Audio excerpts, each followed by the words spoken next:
me about Zach. What do you want our community to know?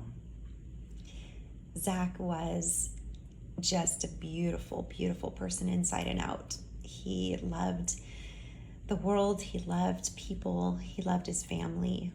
He was always trying his best, just trying to excel at the things that he attempted. He loved school, so he studied really hard, and was always very proud of his good grades, and he also loved athletics and pushing himself physically and seeing how much weight he could lift or how much faster he could get on the track. But I always think of Zach with music.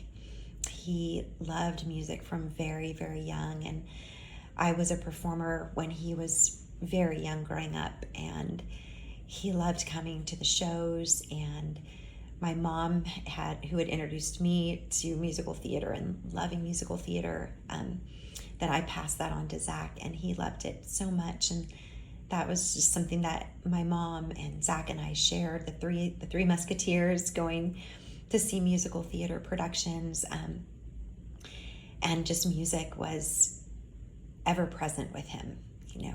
Whether he was making it or listening to it or analyzing it.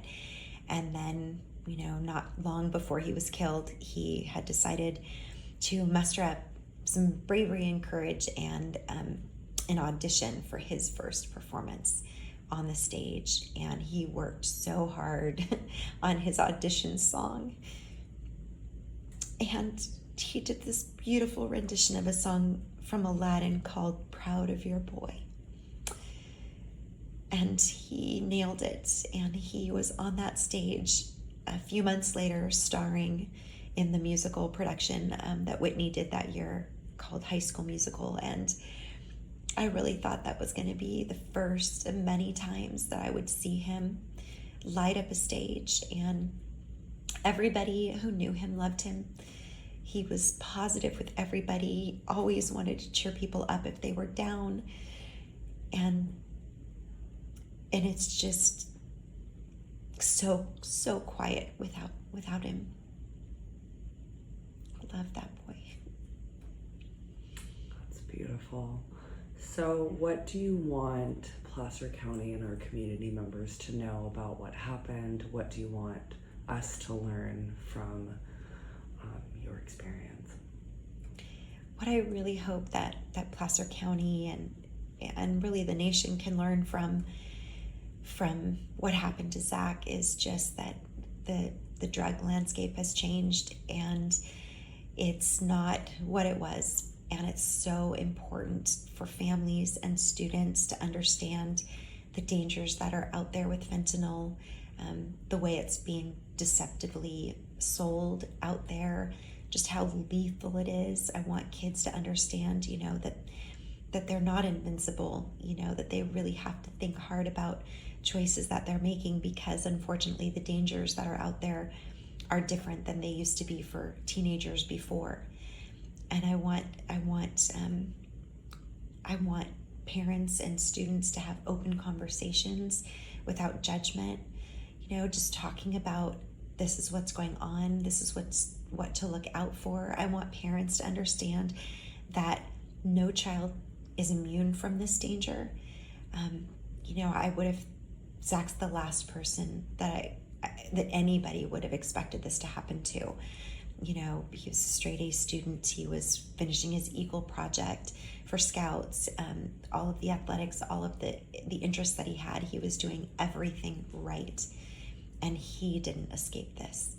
So simple decisions can have these horrific consequences. And so I just want every parent to know that having these conversations have never been more important than they are right now about what's going on in the drug landscape, and guiding our students to safe ways, to look for help if they need help with anything, and how to say no if they're in a peer pressure situation, or just really understanding the level of risk with experimentation now.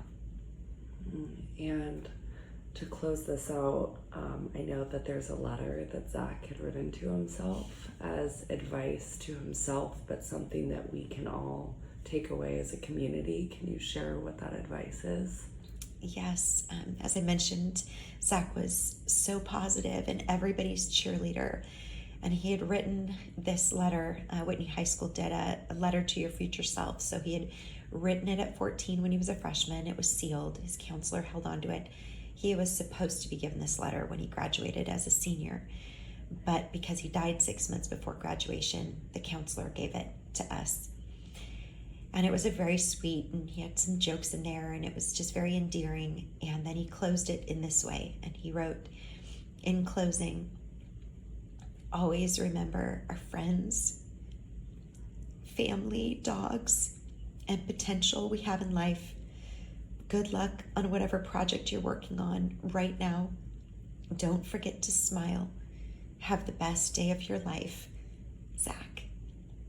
And it just, reading those words, it was just who he was. Just positive, encouraging, just beautiful, beautiful inside and out.